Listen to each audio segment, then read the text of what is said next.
Before sunrise, everything was normal. Just hours later, the world was at war. 6 years? More than 70 million people dead.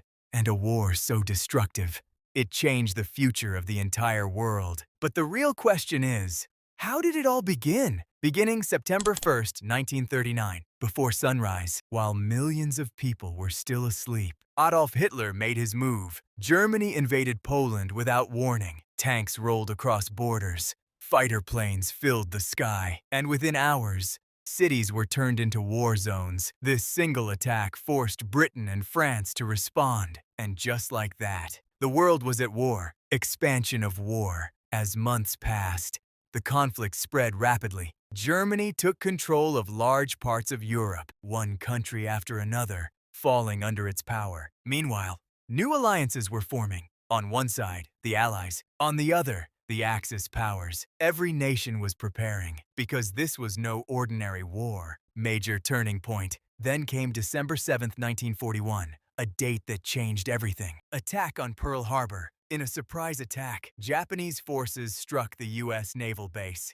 Explosions lit up the sky. Battleships were destroyed, and thousands of soldiers lost their lives. Within hours, the United States entered the war. Now the conflict had become truly global. Dark reality. But beyond the battlefields, something even darker was happening. Millions of innocent people were being captured, placed in camps, and killed simply because of their identity. Cities across Europe and Asia were bombed relentlessly. Families were separated, lives were destroyed, and fear became a daily reality. This was no longer just a fight for land.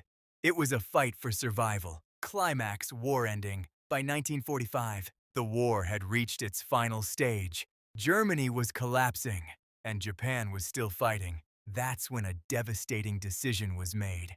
Atomic bombings of Hiroshima and Nagasaki. In August 1945, 2 atomic bombs were dropped. In seconds, entire cities were destroyed. The explosions were so powerful that everything turned into dust and fire. The destruction was unimaginable. And soon after, Japan surrendered, ending on strong impact. After 6 long years, World War II finally came to an end, but it left behind a broken world. Millions dead, and a permanent scar on human history. And even today, one question still remains. If something like this happened once, what's stopping it from happening again? Because history doesn't just remind us, it warns us.